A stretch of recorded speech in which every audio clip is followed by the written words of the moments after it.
इस देश के कोने कोने में बिखरी पड़ी हैं ऐतिहासिक कहानियाँ, कुछ पत्थरों में गढ़ी हुई, कुछ मिट्टी में दबी हुई हैं ऐतिहासिक कहानियाँ।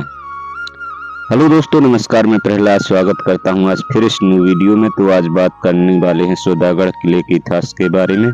तो आइए जानते हैं सुधागढ़ किले का इतिहास। इस किले का निर्माण ईसा पूर्व दूसरी शताब्दी में हुआ था, जो थानेवाल गुफाओं और पास ही खंड संबल गुफाओं के लगभग उसी समय बना था। तब से इसे भोरपगढ़ इसकी प्रमुख देवी भोरई देवी के नाम पर कहा जाता था। कहा जाता है कि शीर्ष पर भोरई देवी मंदिर का निर्माण ऋषि भृग ऋषि ने करवाया था। भोर वंश के शासक भोरई देवी के उपासक थे। 1436 में किले पर बहमानी सुल्तान ने कब्जा कर लिया था। 1657 में मराठों ने इसे अपने कब्जे में ले लिया था और इसका नाम बदलकर सुधागढ़ रख दिया, जिसका अर्थ है मीठा किला। पेशवाओं के शासन में भोर के पंथ सचिव इस किले के संरक्षक बन गए। 1950 में रियासतों के विलय के बाद किला संरक्षक रहित हो गया। नतीजतन किला खंडहर की स्थिति में है, भले ही यह अंग्रेजों के प्रकोप से बच गया हो। आप ठाकुरबाड़ी गांव में मंदिर के ठीक पीछे सुधागढ़ किले की विशाल दीवारें देख सकते हैं। किले की दिशा में चलना शुरू, गांव के घरों के ठीक पीछे पहाड़ी पर चढ़ते हुए मिट्टी का रास्ता दिखाई देता है। पगडंडी चौड़ी और अच्छी तरह से चिन्हित है। आपको अपने बाएं तरफ धान के खेत और नीचे ठाकुरबाड़ी गांव दिखाई देगा। लगभग 20 मिनट में आपको किले का दाहिना किनारा दिखाई देने लगेगा। आपको उसी पगडंडी पर जाना होगा जो दाहिनी ओर की रिज के पार जाती है, जहां किले की खड़ी दीवारें पर चढ़ने के लिए सीढ़ी बनी हुई है। जैसे ही आप रिज पर चढ़ते हैं तो आपको पश्चिम की ओर एक और किला सागरगढ़ दिखाई देने लगता है। लगभग 25 मिनट की पगडंडी पर चलते रहें जब तक कि आपको दोनों तरफ झाड़ियां और पेड़ न दिखाई दे। जैसे ही आप चढ़ते हैं, तकमक टोक की तीखी चट्टान पर नजरें रखें। उसके पीछे आप सुधागढ़ और घगड़ के किलों के साथ साथ तेलबेला पठार भी देख सकते हैं।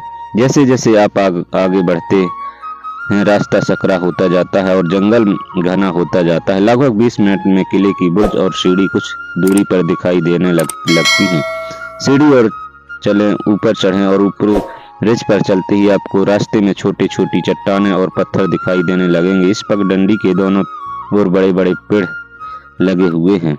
एक खुली जगह पर ध्यान दें जो लगभग 20 मिनट की दिखाई देगी। यहाँ शीर्ष बुर्ज दिखाई देता है। जैसे कि आप आगे बढ़ते हैं, बुर्ज पछापुर दरवाजा की ओर जाने वाला एक विशाल चट्टान की सीढ़ी को देखें। ऊपर चढ़ें और तब पगडंडी पर चलते रहें जब तक आप एक पानी की टंकी तक न पहुंच जाएं।